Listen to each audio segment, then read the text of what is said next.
Hello दोस्तों, this is Umar और आज आप देख रहे हैं मिस्टर एक्स।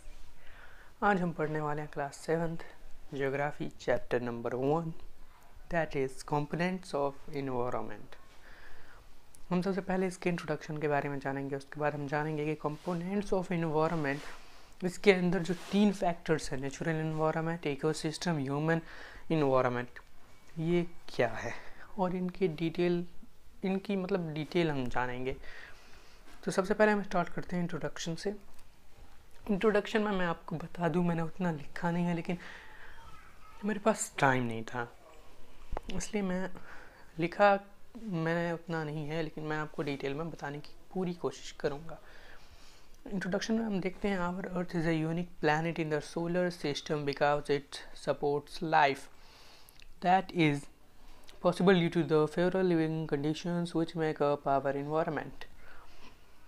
हम देख सकते हैं या हम जानते हैं कि पूरे सोलर सिस्टम में अर्थ एक ऐसा यूनिक प्लैनेट है जो कि लाइफ एग्जिस्ट करता है, the one and only planet which supports और एग्जिस्ट्स लाइफ इज अर्थ। और ऐसा इसलिए है क्योंकि यहाँ का फेवरेबल कंडीशंस बहुत अच्छा है, सरवाइव करने के लिए जो सारी रिक्वायरमेंट्स है वो फुलफ़िल करता है अर्थ।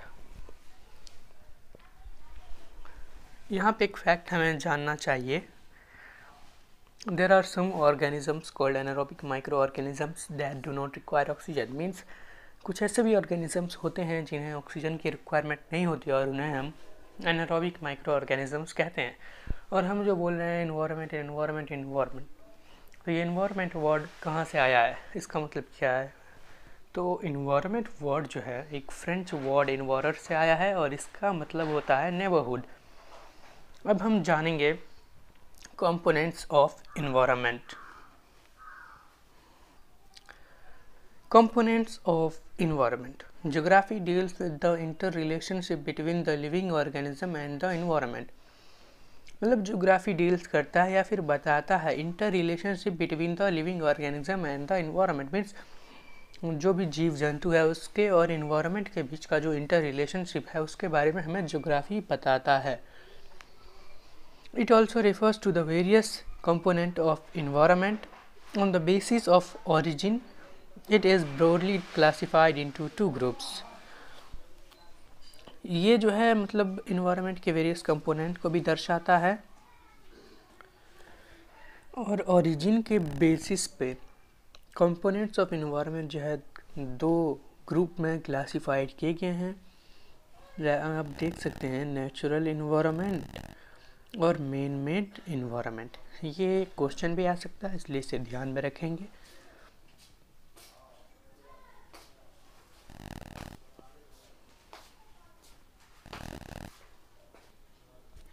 तो अब हम जानेंगे कि natural elements like mountain, rivers, animals, vegetation, etc. are created by nature. They form the natural environment.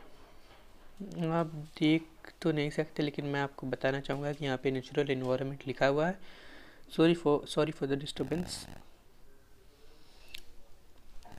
इसका मतलब हुआ कि जो भी नेचुरल एलिमेंट्स हैं जैसे कि माउंटेन्स हैं, रिवर्स हैं, एनिमल्स हैं, वेजिटेशंस है, ये सब जो है नेचर के द्वारा क्रिएट किया गया है और ये सब मिलके बनाते हैं नेचुरल इन्वायरमेंट। तो अब हम जानेंगे नेक्स्ट क्या है। इट कंप्राइजेज 2 कंपोनेंट्स, और ये जो नेचुरल इन्वायरमेंट है ये 2 कंपोनेंट्स कंप्राइज करता है, जो कि है biotic component and abiotic component. Biotic, abiotic.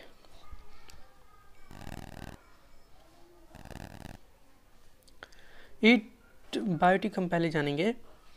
Biotic का मतलब होता है, बायोटिक कंपोनेंट का मतलब it is the world of living organism like plants and animals. जैसा कि आप नाम से ही जान सकते हैं, biotic means the living organism.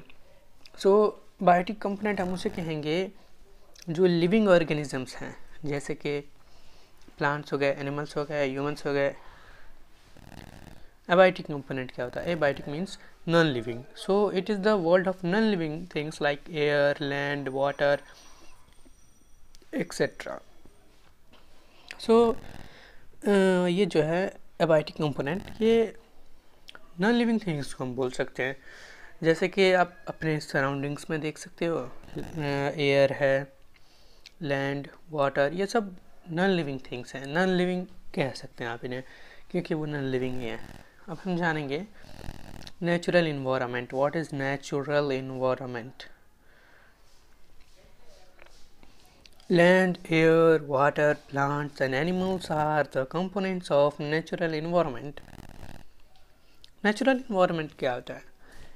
Land, air, water, plants, animals, ये सब जो है नेचुरल इन्वायरमेंट के कंपोनेंट है, और ये सब मिल के बनाते हैं नेचुरल इन्वायरमेंट को।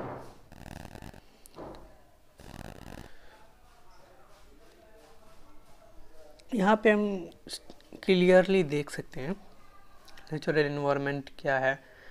Land, air, water, plants and animals are the components of natural environment. You are already familiar with the 4 major domains of the earth. जैसा कि मैंने बताया, land, air, water, plant, animals, ये सब जो है कंपोनेंट है नेचुरल इन्वायरमेंट के, और ये सब मिल के फॉर्म करते हैं किसको? नेचुरल इन्वायरमेंट को। और आप ऑलरेडी फेमिलियर होंगे, जूनियर क्लासेस में आपने पढ़ा होगा। जूनियर मीन्स आप थोड़ा ज़्यादा जूनियर मत समझ लीजिए, क्योंकि मैं क्या कहना चाहता हूँ आप समझ सकते हैं।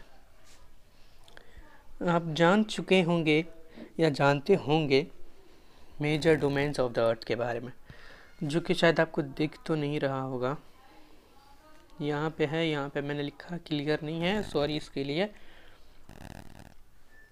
यहाँ पे है lithosphere, hydrosphere, atmosphere and biosphere. ये सारे जो है नेचुरल इन्वायरमेंट के 4 मेजर डोमेन्स हैं, sorry major domains of the earth हैं ये 4। सो आज के लिए थैंक यू। अगर आपको कुछ समझ में आया हो, वीडियो को लाइक करें, और ऐसे ही नए नए चैप्टर्स इंटरेस्ट के साथ पढ़ने और समझने के लिए हमारे चैनल मिस्टर एक्स को सब्सक्राइब करें। Thank you.